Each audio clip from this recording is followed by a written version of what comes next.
The next programme will also be shown on BBC Two and ITV. This is BBC One, it's 9 o'clock. Who'll win the FA Cup? Jimmy Hill weighs up the Wembley chances of Fulham and West Ham with Bill Shankly and Bill Nicholson. Boxing, and John H. Stracey, Britain's welterweight champion, defends his title. When Britain applied to join the original 6 founding members of the European Economic Community, join the common market that is, French President Charles de Gaulle vetoed it, alone, twice. He said Britain was incompatible with Europe. It was 1973 when Prime Minister Edward Heath finally dragged Britons, some kicking and screaming, into the continental community. A protester threw a pot of ink at him. He said, "We'll find a great cross-fertilization of knowledge and information, not only in business, but in every other sphere." In the ballroom of the Dorchester, the Yes campaign was launched by the Labour Home Secretary Roy Jenkins, who shared the platform with fellow big cheeses from the Tory and Liberal parties. The campaign to get Britain out of the common market was led by the Industry Secretary Tony Benn. As the opinion polls start to turn against the anti-marketeers, Tony Benn decides to up the ante. Is 500,000 jobs lost and a huge increase in food prices at a stroke caused by the common market? In 1975, John Mills was one of the organisers of the No campaign, setting up meetings across the country as the campaign neared its climax with a debate at the Oxford Union. Mrs Castle was up against 2 of the most senior Europhiles, Ted Heath and the Liberal leader, Jeremy Thorpe. They lured us into the market with the mirage of the market miracle. Holding these views as passionately and sincerely as she does, may we assume that if the vote is yes, she would not stay on to administer those policies as a minister? If the vote goes yes, my country will need me to save it.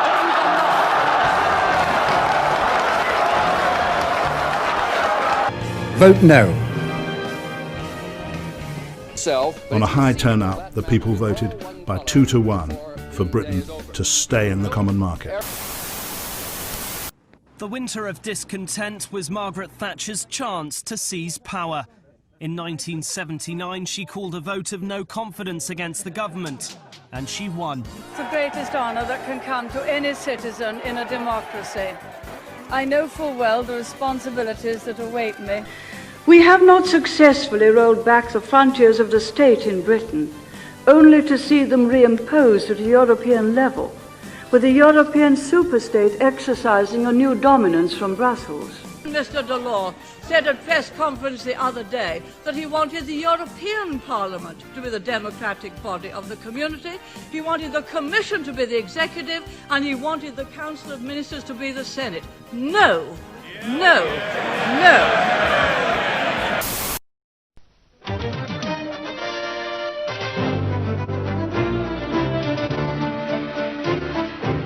The 6 o'clock news from the BBC with Anna Ford and Andrew Harvey.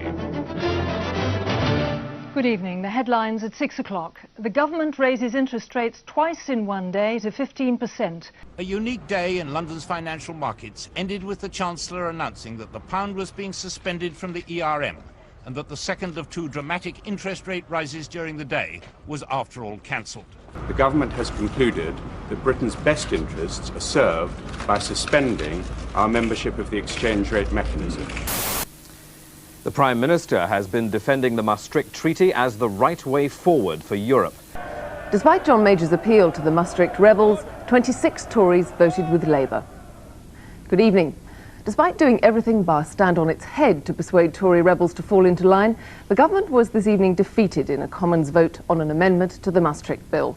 My own opposition to this treaty has been known for a very long time. I remember telling the Chief Whip years ago that wild horses wouldn't drag me into the lobbies for any more of this European nonsense. What we're saying to the government is there's more of this in store unless they look for a solution, and there is a solution. All we want is a referendum to let the people decide. If the government agree to a referendum, the rebellion is over, they can get the bill through very quickly indeed, and there'll be no more trouble.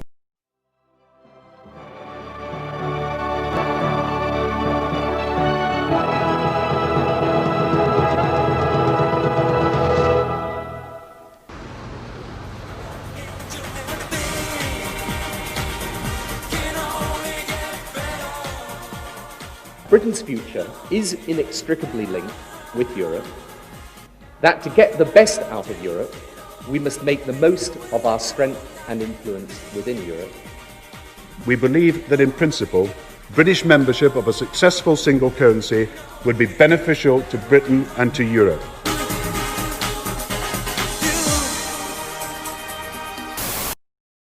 If you want to have freedom, which is necessary, you've got to fight for it. Sir James Goldsmith, who founded the Referendum Party, arriving looking extremely cheerful at Putney. That none of the parties have a mandate from this election to take us into a federal Europe because they have all campaigned against it. What started as a murmur in the pubs and clubs and wherever people congregate in this country is now beginning to reach a crescendo roar. And what people are saying is get Britain out. You have the charisma of a damp rag and the appearance of a low-grade bank clerk. And the question that I want to ask, that we're all going to ask is, who are you? I'd never heard of you. Nobody in Europe had ever heard of you. I would like to ask you, President, who voted for you? And what mechanism? Oh, I know democracy's not popular with you lot. We're going to get the biggest turnout in the European elections we've seen since 1979. So the answer is increasingly, yes, they do matter. And people realise that Europe, whether you like it or not, is really, really important. A political earthquake may sound like hyperbole, but however you describe it, victory for a party without an MP or a council leader is unprecedented. We will give the British people a referendum. It will be an in-out referendum. Good afternoon, everybody. Good afternoon. Now, this is a once-in-a-lifetime chance for us to take back control of this country. Can you hear me at the back? Yeah! Dare to dream that the dawn is breaking on an independent, united kingdom. And Sky News is projecting that the UK has voted out. The UK electorate has taken the historic decision to withdraw from the European Union after more than 40 years of membership.